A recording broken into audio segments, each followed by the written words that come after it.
The Evil Within 2 is an awesome horror experience.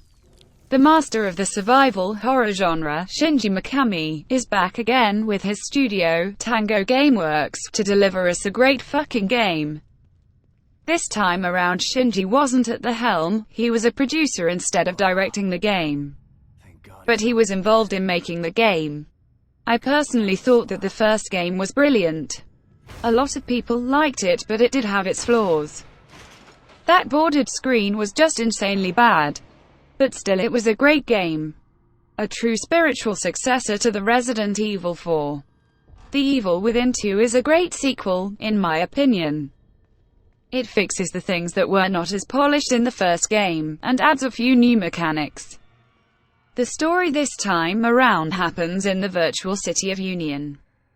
You, Sebastian Castellanos, dive right into the Union via some sketchy Mobius tech, and you're on a quest to find your daughter, Lily, who's actually very important to the bad guys of the game, the Mobius Corporation.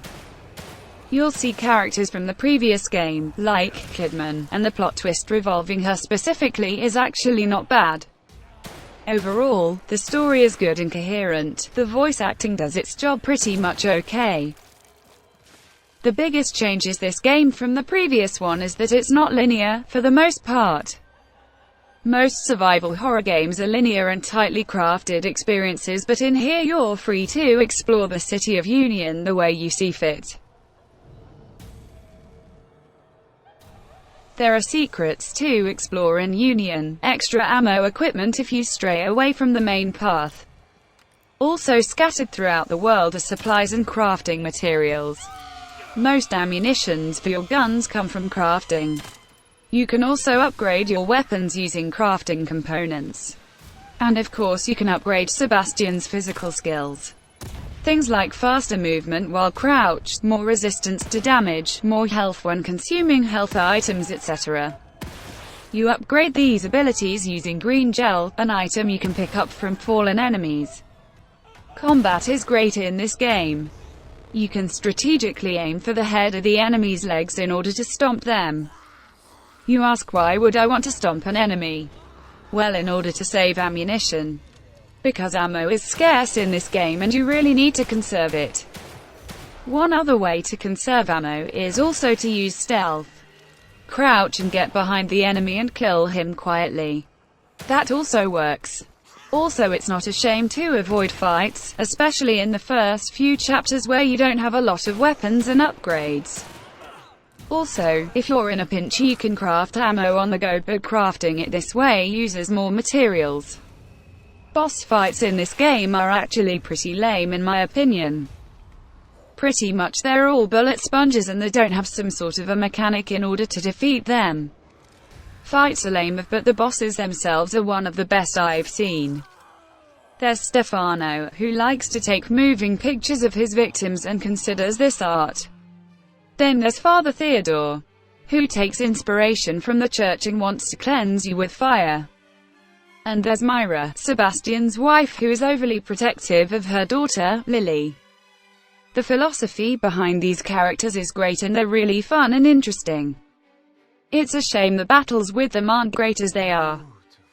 But this can be forgiven. Hey, flesh and blood. You sick bastard!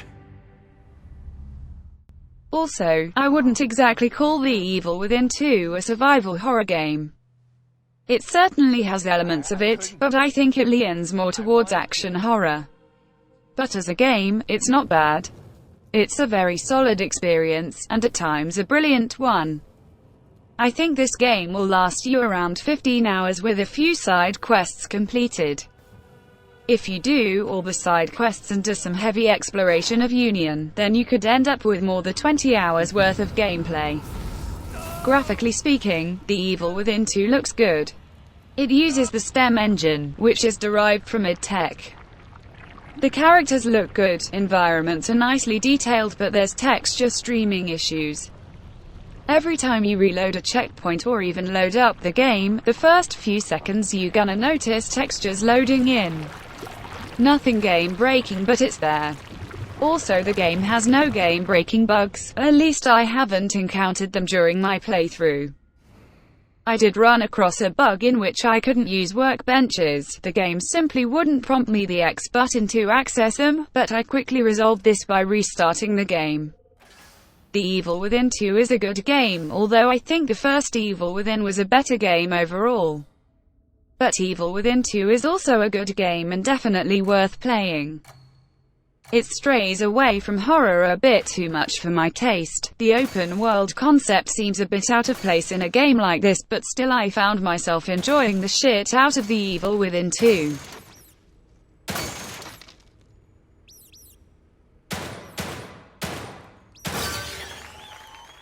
8.7 out of 10.